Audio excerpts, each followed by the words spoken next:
Bismillahirrahmanirrahim. Assalamualaikum warahmatullahi wabarakatuh. Alhamdulillahirabbil alamin. Wassalatu wassalamu ala asyrafil anbiya'i wal mursalin wa ala alihi wa ashabihi ajmain. A'udzu billahi minasyaitonir rajim. Am amintum man fis samai ay yursila 'alaikum hasiba fasata'lamuna kaifa nadhir. Surat Al-Mulk ayat ke-17. Bapak Ibu rahimakumullah, jamaah salat zuhur yang saya hormati, mari kita bersyukur kepada Allah Subhanahu wa taala. Alhamdulillah Allah limpahkan nikmat pada kita di hari ini sehingga kita bisa beraktivitas, berkegiatan, beramal, dan sekaligus kita siang ini diberikan kemudahan untuk menuju ke Masjid Allah, untuk taat kepada Allah berupa sholat zuhur berjamaah. Mudah-mudahan kesyukuran kita, ketaatan kita dicatat oleh Allah Subhanahu wa taala dan ditambah sayangnya Allah kepada kita, sehingga sebagai modal kita untuk menuju kegiatan berikutnya di asar, maghrib, dan seterusnya. Sebagaimana kita tiap hari berdoa kepada Allah di pagi hari, Allahumma inni as'aluka khair hadhil yaum, ya Allah, aku mohon kepadamu kebaikan di hari ini, wa khairu ma ba'da, dan kebaikan setelahnya, dan kebalikannya ya Allah, berlindung kepadamu ya Allah dari keburukan hari ini dan setelahnya. Bapak Ibu rahimakumullah, bahwa ketika kita melihat meskipun lewat media massa, tetapi kita sekarang tidak ada yang jauh, ya. Yang jauh pun bisa kita lihat lewat HP kita, lewat YouTube dan sebagainya, lewat TikTok gitu. Betapa dahsyatnya ketika Hawaii, ya, di Amerika Serikat itu telah terjadi kebakaran yang hebat, ya, bahkan sekian ribu, ya, bangunan, mobil hancur luluh, ya, sehingga seperti apa, ya, kuburan, ya, kuburan yang sudah ditinggalkan, ya, tidak ada yang merumat. Bahkan untuk mengidentifikasi jenazah itu kesulitan, ya. Ada yang mengatakan harus nanti dicek, ya, DNA-nya dan seterusnya. Nah, itulah musibah atau Allah mengirimkan lewat anginnya, ya. Ya, begitu kebakaran yang hebat kemudian ditambah dengan angin yang kencang, itu cepat sekali. Jadi bahkan ada yang merekam itu seperti tidak bisa dilogika karena saking cepatnya angin itu, saking cepatnya api itu.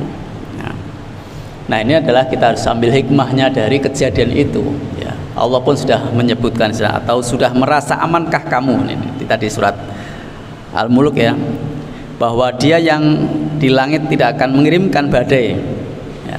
Di sini mencontohkan adalah berbatu kepadamu, gitu, ya. Salah permisalan adalah berbatu, ya, bisa mengirimkan angin kemudian juga api tadi. Namun kelak kamu akan mengetahui bagaimana akibat mendustakan peringatanku, ya. Jadi musibah kejadian di belahan dunia sana, mari kita jadikan pelajaran pada kita agar kita selalu kembali kepada Allah Subhanahu wa taala. Itu yang pertama. Jadi ayat-ayat itu untuk memperingatkan, ya, kepada umat manusia agar kembali kepada Allah, ya. Tidak lantas juga wah sini ya, syukurlah, enggak begitu juga. Kita doakan juga mudah-mudahan besok itu kan, kalau mungkin saat ini masyarakatnya dengan kejadian itu masih banyak orang yang kafir misalkan, tapi ada satu dua anak-anaknya, gitu. Sebagaimana dulu di Taif, ya, ternyata keturunannya bisa masuk Islam, ya. Jadi seperti itu sikap kita.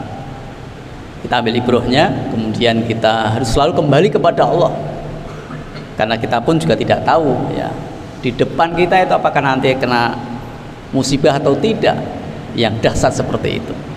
Jadi Allah alam.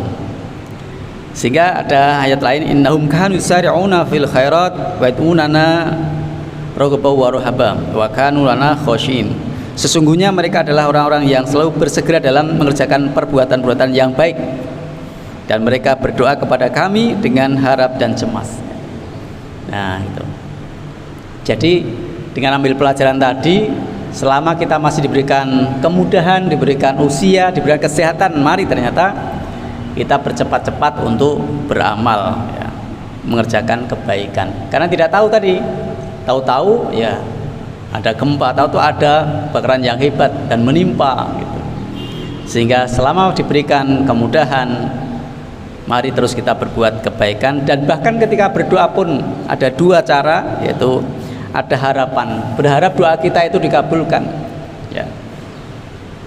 Karena memang Allah memenuhi permintaan hamba-hambanya.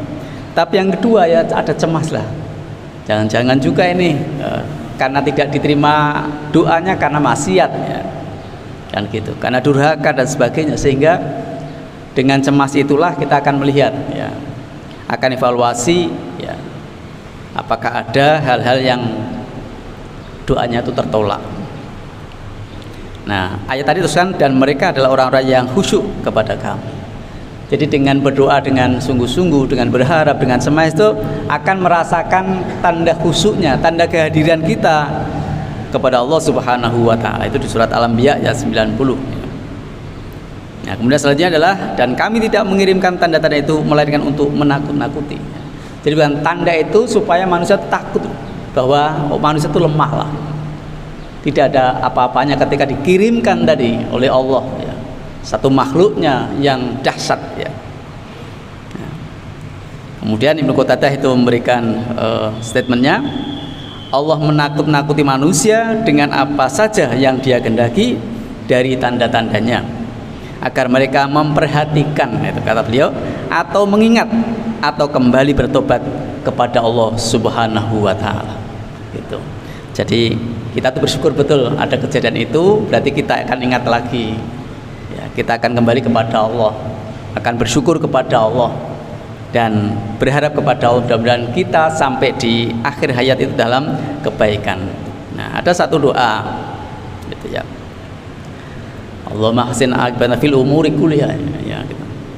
Ya Allah, baguskanlah, ya, ahsin di paling ujungnya, di akhir kehidupan kita atau akhir aktivitas kita.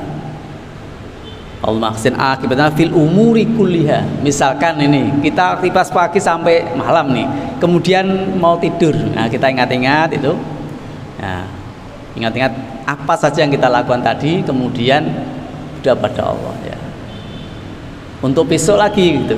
Ya Allah, baguskanlah ya Allah, gitu. Semua amal kebaikan tadi, ya, di endingnya, gitu, di akhirnya, gitu. Kalau di akhirnya baik itu, ya, itu kan kita husnul khotimah itu. Nanti itu mari sekali lagi Bapak Ibu sekalian, perlu kita perhitungkan betul, kita hati-hati dan waspada, karena memang setan pun ya selalu mengiringi kita, menggoda kita kapanpun, dimanapun kita ada. Nah, selama masih kita diberikan kekuatan, kemampuan, mari ya kita berperang dengan setan, karena memang atau setan itu lemah gitu, masih bisa kita lawan. Innahu lakum aduwwun mubin. Bapak Ibu rahimakumullah, ini dari pernyataan ayat tanda-tanda Allah yang berupa kauniyah itu, dia ada wujudnya, kita bisa melihat, ya tidak harus pergi ke sana, tidak, ternyata tinggal nyetel, oh kejadian seperti ini luar biasa, sehingga kita menjadikan ibrah kita. Mohon kepada Allah sekali, mudah-mudahan Allah membimbing kita selalu dalam iman dan Islamnya pada Allah Subhanahu wa taala. Lebih kurang mohon maaf. Subhanakallahumma bihamdika asyhadu an la ilaha illa anta astaghfiruka wa atubu ilaik. Assalamualaikum warahmatullahi wabarakatuh.